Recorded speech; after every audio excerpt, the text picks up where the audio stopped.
Maraming nabiktima sa mga drug addicts, sa mga drug lord, sa mga kriminal. Bakit hindi natin bigyan ng hustisya yung mga biktima ng mga drug addict, para bang mas importante pa sa kanila yung mga salot sa lipunan?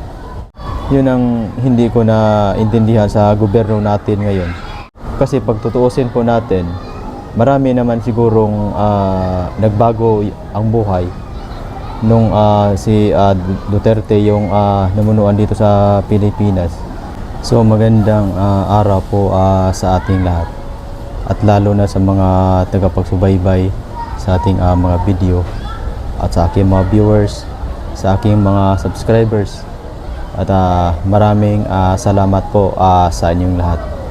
At bago po tayo magsimula sa ating video reaction ngayon, paki-subscribe naman mga par, para palagi po kayong updated sa mga video reaction natin.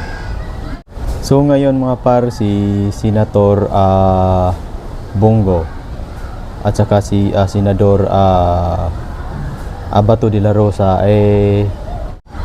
pinangalanan po sila sa ICC. May may arrest warrant daw si Senator Bongo at saka si Bato de la Rosa, kasi kasama daw sila sa pinapatupad ni dating Pangulong Rodrigo Duterte sa war on drugs.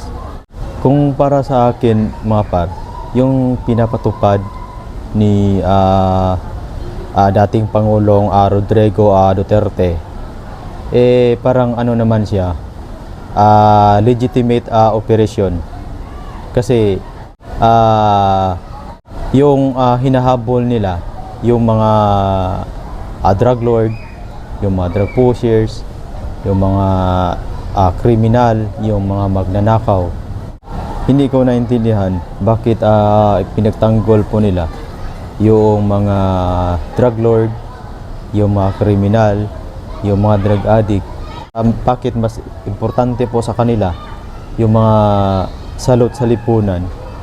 Kasi alam naman natin na maraming mga inosente na biktima sa mga drug lord, sa mga drug addict, tapos hindi nila binigyan ng pagkatataon na ipaglaban nila yung mga biktima ng sa mga drug lord, sa mga drug addict, sa mga kriminal. Bakit parang ipinaglaban pa nila yung mga kriminal, yung mga drug addict, yung mga drug lord? Yun po ang hindi ko naintindihan sa gobyerno natin ngayon. Kasi maraming biktima, maraming buhay nasisira dahil sa hayop na drugs na yun.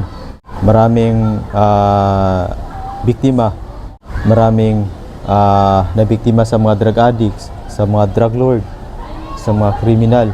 Bakit hindi natin bigyan ng hustisya yung mga biktima ng mga drug addict, para bang mas importante pa sa kanila yung mga salot sa lipunan? Yun ang hindi ko na intindihan sa gobyerno natin ngayon. Kasi pag tutuusin po natin, marami naman sigurong nagbago ang buhay nung si Duterte yung namunuan dito sa Pilipinas. Kung para sa akin, hindi naman labag sa batas yung pinapatupad ni Duterte, yung tinatawag na war on drugs.